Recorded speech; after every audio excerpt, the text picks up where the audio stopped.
ಎಲ್ಲ ಸಮಸ್ಯೆಗಳು ಪರಿಹಾರ ಆಗ್ಬಿಟ್ರೆ ಜೀವನನೇ ಇರೋದಿಲ್ಲ. ಗೊತ್ತಾಯ್ತಾ? ಸಮಸ್ಯೆಗಳು ಉದ್ಭವ ಆಗ್ತವೆ, ಪರಿಹಾರ ಕಂಡುಕೋಬೇಕು. ಆ ನಂತರ ಇನ್ನು ಹೊಸ ಸಮಸ್ಯೆಗಳು ಉದ್ಭವ ಆಗ್ತವೆ, ಅದಕ್ಕೊಂದು ಪರಿಹಾರ ಕಂಡುಕೋಬೇಕು. ಇದು ನಿರಂತರವಾಗಿ ನಡೆಯುವಂಥವು. ಸಮಸ್ಯೆ ಉದ್ಭವ, ಸಮಸ್ಯೆ ಪರಿಹಾರ. ಇದು ಯಾವುದೋ ಒಂದು ಸಮಸ್ಯೆ ಇದೆ, ಸಮಸ್ಯೆ ಪರಿಹಾರ ಹೈಕಮಾಂಡ್ನಲ್ಲಿ ಕೊಡ್ತಾರೆ ಅಂತೇಳಿ ನಾವು ನಿರೀಕ್ಷೆ ಮಾಡಿದ್ದೇವೆ. ಬಟ್ ನನ್ನ ಅಸೆಸ್ಮೆಂಟ್ ಇವತ್ತು ರಾಜ್ಯಸಭಾ ಮತ್ತು ವಿಧಾನ ಪರಿಷತ್ತು ಸ್ಥಾನಗಳ ಬಗ್ಗೆ ಒಂದು ಪೂರ್ವಭಾವಿ ಚರ್ಚೆ ಮುಖ್ಯಮಂತ್ರಿಗಳ ಜೊತೆ ನಡೆಯುತ್ತೆ ಅಂತಕ್ಕಂಥದ್ದು. ಮತ್ತು ನನ್ನ ಒಂದು ನಿರೀಕ್ಷೆ ಏನಂದರೆ ಮುಖ್ಯಮಂತ್ರಿಗಳು ನಮ್ಮ ಕಾಂಗ್ರೆಸ್ ಪಕ್ಷದ ಹೈಕಮಾಂಡ್ ನಾಯಕರನ್ನು ಕೇಳ್ತಾರೆ, ರೀಶಫಲ್ ಪರ್ಮಿಷನ್ ಕೊಡಿ ಅಂತ.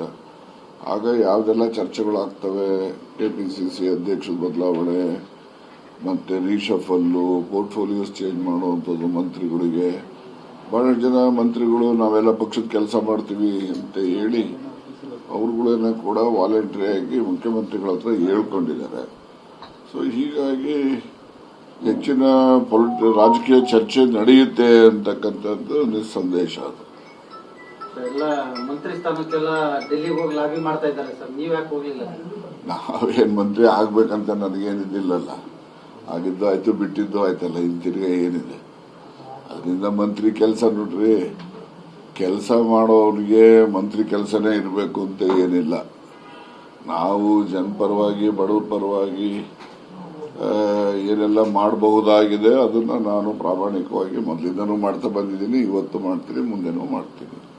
ಅದಕ್ಕೋಸ್ಕರ ಏನು ಮಂತ್ರಿ ಆಗಬೇಕು, MLA ಆಗಬೇಕು ಅಂತಕ್ಕಂಥದ್ದೇನಿಲ್ಲ. ನನಗೆ ಕೋಆಪರೇಟಿವ್ ಮೂವ್ಮೆಂಟ್ ಇದೆ. ಮೂವ್ಮೆಂಟಲ್ಲಿ ಸಹಾಯ ಮಾಡಲಿಕ್ಕೆ, ಕೆಲಸ ಮಾಡಲಿಕ್ಕೆ ಬಹಳಷ್ಟು ಅವಕಾಶಗಳಿದಾವೆ. ಹೆಚ್ಚು ಆ ಕಡೆ ಕಾನ್ಸಂಟ್ರೇಟ್ ಮಾಡ್ತೀನಿ. ದೆಹಲಿಗೆ ನಾನು ಹೋಗಲ್ಲ, ನಾನು ಅಮೆರಿಕ ಹೋಗ್ತಾ ಇದ್ದೀನಿ. ಇವತ್ತು ರಾತ್ರಿ ಹೋಗಿ 1ನೇ ತಾರೀಕು ಬರ್ತೀನಿ. ಯಾವುದು ಆಗ್ಬೇಕು? ನಾನು ಪದೇ ಪದೇ ನಿಮ್ಮ ಮೂಲಕನೂ ಹೇಳಿದ್ದೀನಿ, ಪತ್ರದ ಮೂಲಕನೂ ಹೇಳಿದ್ದೀನಿ. ಈ ಗೊಂದಲ ನಿವಾರಣೆ ಆಗಬೇಕು. ಈ ಗೊಂದಲ ನಿವಾರಣೆ ಆಗದಿದ್ರೆ ಪಕ್ಷಕ್ಕೂ ಕೂಡ ಡ್ಯಾಮೇಜ್ ಆಗ್ತದೆ, ಆಡಳಿತಕ್ಕೂ ಕೂಡ ತೊಂದರೆ, ಅದು ಕೂಡ ಡ್ಯಾಮೇಜ್ ಆಗ್ತದೆ, ಎಫೆಕ್ಟಿವ್ನೆಸ್ ಹೋಗ್ತದೆ.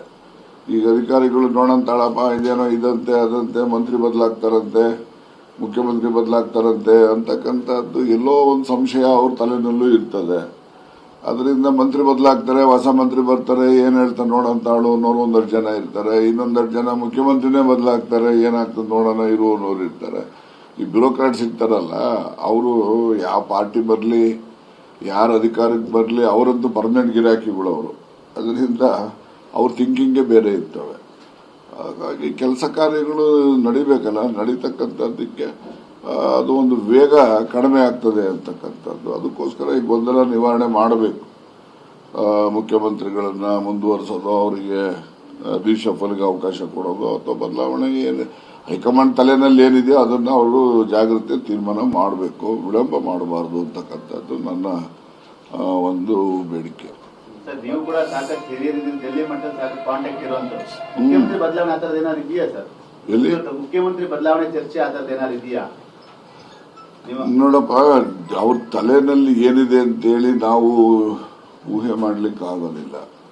ಇದ್ರೂ ಇರ್ಬೋದು, ಇಲ್ಲದೇ ಇದ್ರೂ ಇರಬಹುದು. ಹಾಗಾಗಿ ಏನಿದೆ ನೋಡೋಣ. ಈಗ ನಮಗೇನೋ ಇದಾಗಿತ್ತು, ಎಷ್ಟೋ 30 ತಿಂಗಳು ಅಂತ ಹೇಳ್ತಾ ಇದ್ದಿದ್ದನ್ನು ಕೇಳಿದ್ದೀನಿ ನಾನು. ಆ ರೀತಿ ಏನೂ ಆಗಿಲ್ಲ ಅಂತಕ್ಕಂಥದ್ದು ಕೇಳಿದ್ದೀನಿ. ಮತ್ತೆ ಪದೇ ಪದೇ ಮುಖ್ಯಮಂತ್ರಿಗಳು ಸ್ಪಷ್ಟನೆ ಕೊಟ್ಟಿದ್ದಾರೆ. ನನಗೇನು ಆ ಥರ ಇಲ್ಲ. ಯಾವತ್ತು ರಾಹುಲ್ ಗಾಂಧಿ ಅವರು ನೀವು ಯಾವ ರೀತಿ ನಡ್ಕೋಬೇಕು ಅಂತ ಹೇಳ್ತಾರೋ ಹಾಗೆ ನಡ್ಕೊಳ್ತೀನಿ. ಅವ್ರು ರಿಸೈನ್ ಮಾಡು ಅಂದರೆ ಒಂದೇ ಒಂದು ಕ್ಷಣನೂ ಕೂಡ ನಾನು ಕಾಲ ವ್ಯಯ ಮಾಡೋದಿಲ್ಲ, ರಾಜೀನಾಮೆ ಕೊಡ್ತೀನಿ ಅಂತಲೂ ಹೇಳಿದ್ದಾರೆ. ರಾಹುಲ್ ಗಾಂಧಿ ಅವರು ಹೇಳ್ತಾರೆ, ಹೈಕಮಾಂಡ್ ಅವರು ಹೇಳ್ತಾರೆ, ಅದನ್ನು ನಾನು ಪಾಲಿಸ್ತೀನಿ ಅಂತ ಹೇಳಿದ್ದಾರೆ.